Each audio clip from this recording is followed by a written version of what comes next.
हम सब की एक आम लेकिन बहुत गहरी समस्या है। पता है क्या? एक ऐसा मन जो कभी शांत ही नहीं होता, जो लगातार भागता रहता है। तो इसका हल कहाँ है? चलिए, इसका जवाब हम ढूंढते हैं हजारों साल पुराने ग्रंथ भगवद गीता में। क्या कभी ऐसा महसूस हुआ है कि ये मन है कि रुकने का नाम ही नहीं ले रहा? शरीर तो शायद थक कर चूर हो गया है, लेकिन दिमाग में विचार हैं कि बस दौड़ते ही जा रहे हैं, दौड़ते ही जा रहे हैं।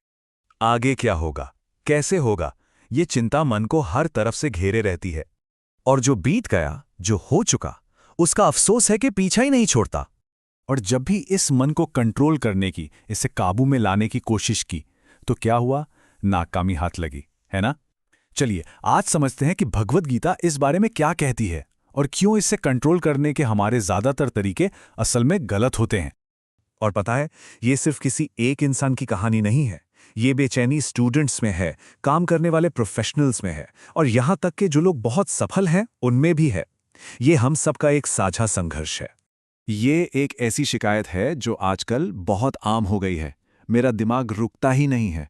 ये एक ऐसी भावना है जिससे हम सब कहीं ना कहीं जुड़ सकते हैं, है ना? लेकिन अगर प्रॉब्लम इतनी कॉमन है तो इसका हल क्यों नहीं मिलता? क्योंकि सच तो ये है कि हमारे अप्रोच में ही एक बहुत बड़ी गलती है। जिस तरह से हमें समस्या से निपटने की कोशिश करते हैं, वही तरीका ही गलत है। तो असली मुद्दा क्या है? देखिए, प्रॉब्लम ये नहीं है कि हमारा मन बहुत पावरफुल है या बहुत तेज है। असली प्रॉब्लम ये है कि हम उसे जबरदस्ती फोर्स लगाकर दबाने या चुप कराने की कोशिश करते हैं, और बस यहीं हम सबसे बड़ी भूल कर बैठते हैं। इसका जवाब हमें मिलता है भगवद गीता के अध्याय 6 में। जब अर्जुन श्री कृष्ण से कहते हैं कि हे कृष्ण, ये मन तो इतना चंचल है, इतना अशांत और इतना जिद्दी है कि इसे वश में करना तो हवा को पकड़ने जैसा मुश्किल है। और जानते हैं कृष्ण क्या कहते हैं? वो इस बात से सहमत होते हैं। वो मुश्किल को नकारते नहीं, बल्कि इसका हल बताते हैं। 2 अचूक समाधान। और वो 2 समाधान हैं अभ्यास और वैराग्य। ये वो 2 मजबूत स्तंभ हैं जिन पर एक स्थिर मन की नींव रखी जा सकती है। आइए इन्हें जरा आसान भाषा में समझते हैं। तो पहला स्तंभ है अभ्यास, यानी बार बार की जाने वाली ट्रेनिंग। देखिए, मन को आप जिस भी चीज की ट्रेनिंग देंगे, वो उसी में मजबूत हो जाएगा। तो कंट्रोल का मतलब विचारों को दबाना नहीं है, बल्कि उनकी दिशा बदलना है। तो सोचिए, अगर बार बार चिंता करने की, तुलना करने की या बुरे हालात सोचने की प्रैक्टिस होगी, तो क्या होगा? मन चिंता का एक्सपर्ट बन जाएगा। इसके बजाय अभ्यास करें अपना ध्यान वापस इस पल में लाने का, जो काम हाथ में है उस पर फोकस करने का, और अपनी आती जाती सांसों के प्रति जागरूक रहने का। दूसरा स्तंभ है वैराग्य, जिसका सीधा सा मतलब है इमोशनल डिटैचमेंट। हमारी ज्यादातर चिंता और एंग्जाइटी आती कहां से है? इन्हीं सवालों से, है ना? क्या होगा अगर मैं फेल हो गया? क्या होगा अगर उन्होंने मुझे रिजेक्ट कर दिया?